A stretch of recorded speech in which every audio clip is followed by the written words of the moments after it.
അവയർനെസ്സാണ്, ജനങ്ങളെ അറിയിക്കുക എന്നുള്ളതാണ് ഏറ്റവും. കാരണം കുറച്ച് ചെറിയ ചെറിയ പോക്കറ്റ്സിൽ മാത്രമായിട്ട് നമ്മൾ ഇത് കുട്ടികളിലൂടെ ചെറിയ സ്കൂളിലും കോളേജുകളിലും, കാരണം വരുന്ന തലമുറയിലാണ് ഇതിൻ്റെ അപകടങ്ങളുണ്ടാകുന്നത്. അപ്പോൾ അവിടെയൊക്കെ നമ്മുടെ കോളേജുകളിലൊക്കെ ഇതിന് ചെറിയ സെമിനാറുകൾ വെക്കണം. അങ്ങനെ പിന്നെ നമുക്ക് ഈ സമൂഹത്തിൽ മറ്റ് കൂടുതൽ ആൾക്കാരെ പ്രചരിപ്പിക്കാൻ പറ്റുന്ന രീതികളിലൊക്കെ നമ്മളിതിൻ്റെ കുറച്ച് അപ്പോൾ സിനിമയുടെ കാര്യത്തിലാണെങ്കിൽ അല്ല കലാകാരന്മാരുടെ കൂട്ടായ്മയിൽ എങ്ങനെ ചെയ്യാൻ പറ്റുന്നതിനെ കുറിച്ച് ഞാൻ ചിന്തിക്കും. എനിക്ക് വേറൊരു സജഷനുണ്ട്. ഞങ്ങൾ ആരെങ്കിലും ചെല്ലുന്നതിനേക്കാൾ എളുപ്പം നിങ്ങൾക്ക് കേൾക്കും. മനസ്സ് തുറന്ന് പറയാമോ?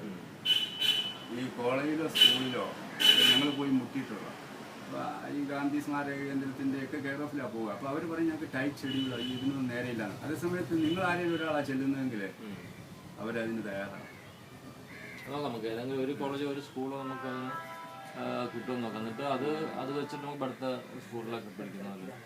അപ്പോൾ അത് വ്യക്തമായിട്ട് ഇപ്പോൾ അതിൻ്റെ രീതി കുട്ടികളിലേക്കും അതിലൂടെ സമൂഹത്തിലേക്കും ചെറുപ്പക്കാരിലൂടെ സമൂഹത്തിലേക്ക് എന്നുള്ളൊരു ആശയമായിട്ട് മുമ്പോട്ട് പോയി. ഇതിൻ്റെ വരുംവരായികളും അല്ലെങ്കിൽ ഇതിൻ്റെ രണ്ട് കാര്യങ്ങൾ വേണം. ഒന്ന്, നമ്മളെ ആൾക്കാരൊക്കെ നോക്കിക്കാണുന്ന ലാഭം എന്നുള്ളൊരു സംഭവമുണ്ട്. അതിനെ നമ്മൾ നിർത്തിക്കൊണ്ട് തന്നെ വേണം അതിൻ്റെ ഈ മറ്റ് നേച്ചർ പ്രൊട്ടക്ഷൻ്റെ ഭാഗങ്ങളൊക്കെ, പ്രകൃതി സംരക്ഷണം അതിൻ്റെ കൂടെ തന്നെ കൃഷി ലാഭം എന്നുള്ളൊരു കോൺസെപ്റ്റിലൂടെ വരുമ്പോഴുള്ളത് നമ്മുടെ അടുത്തേക്ക്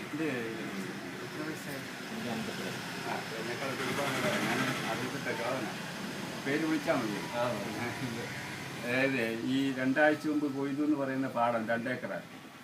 അവിടെ രാസകൃഷിക്ക് വേണ്ടിയിട്ട് മുടക്കിയതിനേക്കാളും കുറവ് പൈസയാണ് മുടക്കിയത്. ഗോപാലകൃഷ്ണൻ നിന്ന് വരുത്താൻ പറ്റില്ല, അങ്ങനെ കാക്കനാട് പോയി മകളുടെ വീട്ടിൽ പോയി. വിളവ് 19 കിണ്ടൽ 19 വിളവ് കിട്ടി. അതായത് ആവറേജ് 16, 17 മുതൽ 20, 22, 23 വരെയാണ് വിളവ് ഉണ്ടാവുക. ഇങ്ങർക്ക് 19 കിട്ടി. അപ്പോൾ ആവറേജ് കൂടുതൽ ഇങ്ങർക്ക് വിളവ് കിട്ടി, ചിലവും കുറവാണ്. കുട്ടനാട്ടിലെ കാര്യമാണ് ഞാനീ പറയുന്നത്. അപ്പോൾ ഈ രീതി കുട്ടനാട്ടിൽ കൃഷി ചെയ്തിട്ടുള്ള ഒരുപാട് പേരുണ്ട്. ഇപ്പോൾ ഒരു മോഹനംപിള്ളയൊക്കെ ഉണ്ട്. നമുക്ക് ഒരുപാട് സാക്ഷികളെ കൊണ്ടുവരാൻ പറ്റും. ഏത് കാർഷിക മേഖലയിൽ നിന്നും സീറോ ബഡ്ജറ്റ് ചെയ്തിട്ടുള്ള നിരവധി പേരെ നമുക്ക് കൊണ്ടുവരാൻ പറ്റും. ശരിക്കും എന്താണ് സീറോ ബഡ്ജറ്റ്? സീറോ ബഡ്ജറ്റ് എന്ന് പറഞ്ഞാൽ ജയരാജ്, നമ്മളുടെ നാട്ടിലുണ്ടായിരുന്ന കൃഷി തന്നെ ഒരു 10, 60, 70 വർഷം മുമ്പ് ഉണ്ടായിരുന്ന കൃഷി തന്നെ കുറച്ചുകൂടെ സയന്റിഫിക് ആക്കിയിരിക്കുന്നു എന്നുള്ളതാണ്.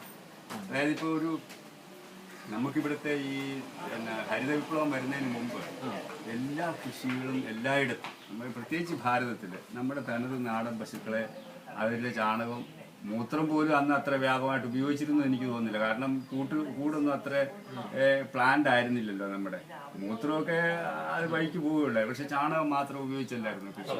പക്ഷെ നമുക്ക് ചാണകവും മൂത്രവും കൂടെ വേണേൽ പറയാം. കാരണം എൻ്റെയൊക്കെ ഞങ്ങൾ കൃഷിക്കാരുടെ മക്കൾ, എൻ്റെ അപ്പം കൃഷിക്കാരനായിരുന്നു. ഈ വലിയ പക്ക അല്ലെങ്കിലും മൂത്രം വന്ന് വീഴാനായിട്ടുള്ളൊരു ടാങ്ക് ഉണ്ടായിരുന്നു. അതിനകത്തൊന്ന് മൂത്രം കോരി ഞങ്ങൾ കൊണ്ട് ഒഴിക്കുകയായിരുന്നു. അതൊക്കെ ഞങ്ങൾ ചെയ്തിട്ടുണ്ട്. അപ്പോൾ ഈ ചാണകവും മൂത്രവും മാത്രം ഉപയോഗിച്ചായിരുന്നു നമ്മുടെ കൃഷി ചെയ്തിരുന്നത്. അത് സസ്റ്റൈനബിൾ അല്ല, പ്രൊഡക്ഷൻ കുറവാണെന്നും പറഞ്ഞുകൊണ്ടാണ് ഇവിടെ ഹരിത വിപ്ലവം കൊണ്ടുവന്നത്. പക്ഷേ എൻ്റെ ഓർമ്മയുണ്ട്, ഒരു പക്ഷേ ജയരാജൻ ഇപ്പോൾ പറഞ്ഞല്ലോ കൃഷിക്കാരനാണ്, എടുത്താൽ പൊങ്ങയില തേത്തക്കൊല്ലയൊക്കെ അപ്പം വെറുതെ കൊടുക്കുന്നത് ഞാൻ കണ്ടിട്ടുണ്ട്. കൂട്ടുകാർക്കൊക്കെ വെട്ടിയിട്ട് കൊണ്ടുപോകാമെന്നും പറഞ്ഞ് കൊടുക്കുന്നത് ഞാൻ കണ്ടിട്ടുണ്ട് വീട്ടിൽ വരുമ്പോഴൊക്കെ. ആ സുഭിക്ഷതയുണ്ടായിരുന്നു. പക്ഷെ ഇന്നതുണ്ടോ? ഇന്ന് ഇവർ ഈ പൈസ മുഴുവൻ മുടക്കിയിട്ടും നമുക്ക് നാട്ടിൽ എന്താണ് ശരിക്കും ഈ സീറോ ബഡ്ജറ്റ്? സീറോ ബഡ്ജറ്റ് ഇതാണ് ഞാൻ പറഞ്ഞു വന്നത്. ഒരു പശു മതി, ഒരു നാടൻ പശുവിൻ്റെ ചാണകവും മൂത്രവും ഉപയോഗിച്ച് 30 ഏക്കർ കൃഷി ചെയ്യാം. 30 ഏക്കർ കൃഷി ചെയ്യാം. അതായത് നമ്മുടെ കമ്പാരിറ്റീവ് ഇതാണ് പറഞ്ഞത്. അതായത് പണ്ട് ടൺ കണക്കിന് നമ്മൾ കൊണ്ട് ചാണകപ്പൊടി വിതറണമായിരുന്നു. ഒരു ഏക്കറിനകത്ത് ഏത്തവാഴ വെക്കണമെന്നുണ്ടെങ്കിൽ എന്തുമാത്രം ഞാൻ ഓർക്കുന്നുണ്ട്. അവർ ഒരു നാടൻ പശുവിന്റെ ചാണകവും മൂത്രം ഉപയോഗിച്ച് 30 ഏക്കർ മതി. 30 ഏക്കർ കൃഷി. അതായത് ജീവാമൃതം എന്ന് പറയുന്ന ഒരു കൂട്ടുണ്ട്, മിശ്രിതമുണ്ട്. അതൊരു വളമല്ല, വളക്കൂട്ടെന്ന് ഇവിടെ എഴുതിയിട്ടുണ്ട്.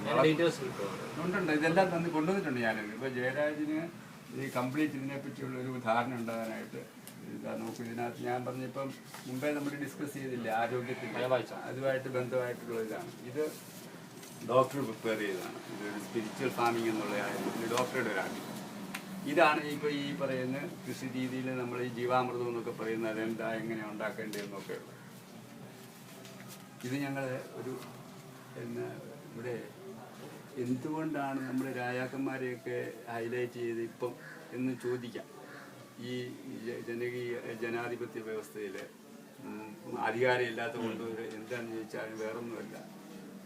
ഒരു കമ്മിറ്റ്മെന്റിന്റെ പ്രശ്നമായിട്ടാണ് നമ്മൾ അവരുടെ അടുത്ത് പോയതും. പ്രത്യേകിച്ച് നമ്മുടെ തിരുവിതാംകൂർ രാജാക്കന്മാർക്ക് പ്രജകളുടെ പ്രശ്നങ്ങളിലുള്ള അവരുടെ ഒരു ആത്മാർത്ഥമായിട്ടുള്ള സമീപനമുണ്ട്. മൂലം തിരുനാൾ മഹാരാജാവ് വിഗ്രഹത്തെ കെട്ടിപ്പിടിച്ച് കിടന്നു എന്നൊക്കെ പറയുന്നത് വെറും കഥയല്ലല്ലോ. അപ്പോൾ ഈ അവസ്ഥയിൽ നിന്ന് അവർക്ക് അവരുടേതായിട്ടുള്ളൊരു പങ്കുണ്ടാവും എന്നുള്ളൊരു സങ്കല്പത്തിലാണ് നമ്മൾ അവരെ സംബന്ധിച്ചത്. അങ്ങനെ ഒരു വിളംബരം നടത്തിയതായിട്ട് കോട്ടയത്ത് ആ വിളംബര സമ്മേളനം അത് കഴിഞ്ഞ അതിൻ്റെ ആ വിളംബരമായത്. ഇതിനൊക്കെ ചില പിന്നെ ഇമ്പാക്ട് ഉണ്ടാക്കാൻ പറ്റുന്നുണ്ട് കേട്ടോ. അതെ, ജയമോനെ വസ്തേണ്ടത് ഞങ്ങളെ വിളിച്ചു വരുത്തിയ ആൾ തന്നെ ഇപ്പോഴാണ്. അപ്പൊ എന്തായാലും ഞാനിത് ഒന്ന് സ്റ്റഡി ചെയ്യാം. ഇപ്പൊ നിങ്ങളുടെ അടുത്ത ഫംഗ്ഷൻ ആകുമ്പോൾ ഒന്ന് വിളിച്ചാൽ മതി. ഇപ്പൊ നോക്കുന്നത് അങ്ങനെ ചെയ്യാൻ പറ്റുന്നു. അതാ ഇതിന്റെ ഒരു സമ്മറി കൂടി ഒന്ന് പറയാം. സീറോ ബഡ്ജറ്റിന്റെ എസെൻഷ്യൽ പോയിന്റ്സ് ഉണ്ടല്ലോ. തീർച്ചയായിട്ടും അതിനകത്തുണ്ട്. അതും ആ സിഡിയും കൂടെ ഒന്ന് കാണണം. അപ്പൊ ഞങ്ങൾക്കിപ്പോ ഇരിക്കാൻ ആണല്ലേ.